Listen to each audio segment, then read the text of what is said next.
Rake. कल हमने भीम के द्वारा बकासुर को मारने की पूरी कथा सुनी। बकासुर को मारने के बाद उसने मरते समय जो चित्कार किया था, उसमें उस बकासुर के साथ में रहने वाले जो बाकी के राक्षस और राक्षसियां थी, वो दौड़ करके बाहर आ गई और उन्होंने बकासुर के मृत शरीर को देखा और देखा भीम ने बकासुर को मार दिया है। उसे भीम को देख करके बाकी सारे राक्षस और राक्षसियां डर गए। उन्होंने सोचा भीम हमें भी मार देगा। भीम ने कहा बिल्कुल नहीं, आप निश्चिंत रहिए, मैं आपको नहीं मारूंगा, लेकिन अगर आप यहाँ पे रह रहे हैं और यहाँ पर रह करके आपको नरमास भी चाहिए तो आपको मुझसे डरना चाहिए। मैं आ करके आपको ढूंढ करके आपको चुन चुन के मारूंगा। यहाँ पे रहे हो, बिल्कुल नरमास नहीं खाना है। तो सभी राक्षसों और राक्षसियों ने कहा हम बिल्कुल नरमास यहाँ पे नहीं खाएंगे, इनफैक्ट हम यहाँ रहेंगे भी नहीं, हम यहाँ से चले जाएंगे। सारे राक्षस और राक्षसियाँ वहाँ से चले गए और एक चक्र पूरी तरह से भयमुक्त वातावरण में खुशहाल बहने लगा। हम जानते हैं किस प्रकार से व्यासदेव ने सारे पांडवों को और कुंती को एक चक्र में लाया था और उस ब्राह्मण के यहाँ पर रहने के लिए कहा था। काफी महीने बीत गए थे, अब तक व्यासदेव का कोई पता नहीं था। एक दिन सहसा एक बहुत ही तेजस्वी ब्राह्मण एक चक्र में आए और उसी ब्राह्मण के यहाँ पर, जहाँ पर ये पांडव रुके थे, उनके यहाँ पर विश्राम के लिए रुके। बातें करते करते करते एक टॉपिक पर बात छिड़ गई कि अरे किस प्रकार से पांचाल नरेश सम्राट द्रुपद ने अपनी राजधानी काम्पिल्य में अपनी बेटी के लिए स्वयंवर का एक गेम रखा है और एक बहुत ही विशेष प्रतियोगिता है। जो उस विशेष प्रतियोगिता को जीतेगा वो जा करके उनकी बेटी द्रौपदी से विवाह करेगा। सो जैसे ही द्रौपदी और विवाह का बात हुआ, वैसे ही पांडवों की आंखें एकदम खुल गई। पांडव एकदम आंख खोल करके सुनने लगी। उन्होंने कहा कृपया हमें द्रौपदी के बारे में बताइए। तो उस ब्राह्मण ने पूरी एक्चुअली इनिशियली किस प्रकार से द्रोण और द्रौपदी की एनिमिटी थी, वो कथा जो हमने सुनी बहुत पहले, उसके बारे में बताया। और उसके बाद किस प्रकार से पांडवों से अपने गुरुदक्षिणा के रूप में द्रोण ने द्रुपद को परास्त करने के लिए कहा, ये सब हुआ। और उसके बाद में द्रुपद ने यज्ञ किया। यज्ञ किस लिए? एक पुत्र प्राप्त करने के लिए जो कि द्रोण को मार सके, और एक पुत्री प्राप्त करने के लिए जो अर्जुन से विवाह कर सके। सो इस प्रकार से धृष्टद्युम्न का जन्म हुआ। यस। सो दो बहुत ही महान तेजस्वी ब्राह्मण यज और उपयज, जो कि ब्रह्मा जी के बेटे कश्यप के पुत्र थे, उन्होंने द्रुपद का ये यज्ञ किया और उसके कारण एक पुत्र और एक पुत्री उत्पन्न हुए। पुत्र महातेजस्वी, बलशाली, पूर्ण रूप से कवच वगैरह इत्यादि ले करके सोने के आभूषणों के साथ पैदा हुआ। They were not ordinary people. Dhrishtadyumna was not ordinary. ये कन्या भी जो आई वो सांवले रंग की थी, बहुत सुंदर थी, घमसिन थी। और ये आए भी कैसे? They were born as what do you say?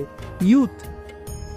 Yes. उनका जन्म हुआ, वो पालने में सोए और उनके डायपर्स चेंज करने पड़े, ऐसा कुछ नहीं।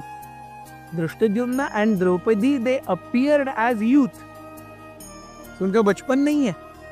सो ये अग्नि के ज्वालाओं में से आए हुए देवताओं के द्वारा दिए गए ये क्या है? ये खास वरदान है द्रौपदी और धृष्टद्युम्न। सो धृष्टद्युम्न एक महान सेनापति हैं। द्रौपदी की सुंदरता वो बहुत ही कमसिन है, मुलायम है, ऐसा कि अप्सराओं की सुंदरता को भी बहुत ही शिथिल कर दे। आंखें एकदम कमल की पंखुड़ियों जैसी, नाक एक सेसमी फ्लावर की तरह, होंठ एकदम जैसे पोमोग्रेनेट के अंदर के दाने हों, और उसके उनके दांत जैसे अनार के दानों के अंदर का जो वाइट होता है वैसे। और जब वो चलती तो सारे देवता उनके चाल पर, उनके कमर को देख करके लट्टू हो जाते। द्रौपदी के अंग से ऐसी खुशबू आती थी कमलों की कि 2 मील का रेडियस, 2 मील मतलब 14 किलोमीटर के रेडियस में द्रौपदी के आने की खुशबू फैलती थी। वो खुशबू पहले आती थी, फिर द्रौपदी आती थी। सो जैसे ये ब्राह्मण ये सब बताते जा रहे थे, वैसे वैसे पांडवों की आंखें बढ़ती जा रही। And Kunti noticed.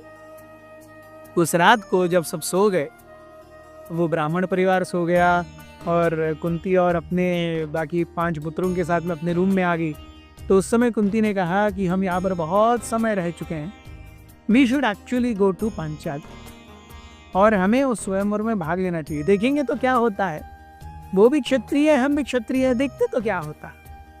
5 पांडवों को ये प्रपोजल बहुत अच्छा लगा। दूसरे दिन सुबह उठ करके उन्होंने उस ब्राह्मण से विदा मांगी, और उसके बाद में 5 पांडव और कुंती को बीच में रख करके 3 पांडव आगे 2 पांडव पीछे, ऐसे लाइन फॉर्मेशन में चलते रहे। जंगल में आने के बाद अनायास ही व्यासदेव वहां पर आए। व्यासदेव को तुरंत सभी ने प्रणाम किया। व्यासदेव ने पूछा, आपकी तपस्या कैसी चल रही है? आप ब्राह्मणों को अच्छे से संरक्षण और आदर दे रहे हैं कि नहीं? अपने से बड़ों का सम्मान कर रहे हैं कि नहीं? ये सब प्रश्न उन्होंने पांडवों से पूछे। पांडवों के द्वारा यथोचित सत्कार किए जाने के बाद में व्यासदेव जी ने कहा, आपको निश्चित ही अविलंब रूप से पांचाल जाना चाहिए, काम्पिल्य जाना चाहिए। काम्पिल्य जा करके द्रौपदी के स्वयंवर में भाग लेना चाहिए, और अर्जुन को स्पेसिफिकली द्रौपदी का हाथ जीतने का प्रयास करना चाहिए। ऐसा कह करके व्यासदेव जी अंतर्धान हो गए। And all the Pandavas were very happy that ultimately it was a green signal from Kunti as well as a direct order from Vyasdev कि रे ऐसी सुंदर स्त्री को देखने का और अपनी पत्नी के रूप में प्राप्त करने का एक अवसर आ रहा है। Of course, Arjuna was most happy, but the other Pandavas were also very happy. अब लेकिन जो 5 के मन में अंगारे फूट रहे थे, वो 4 के बंद हो गए। केवल अर्जुन के मन में अब अंगारे फूट रहे थे। युधिष्ठिर, भीम, नकुल, सहदेव शांत हो गए कि अगर ये है तो भी अर्जुन के लिए। We see this is the way of understanding things.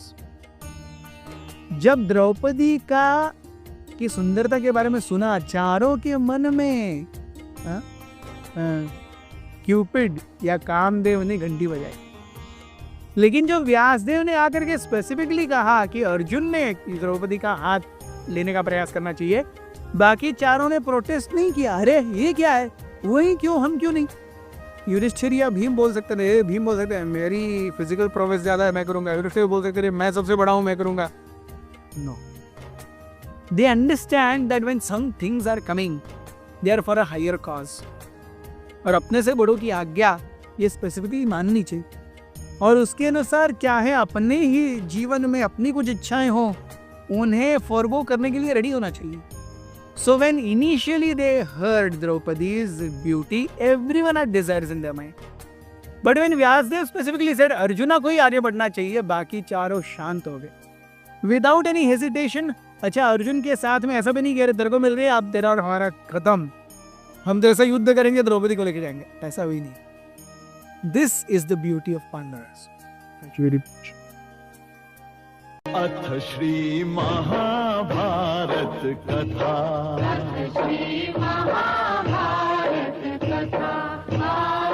Mahabharat कथा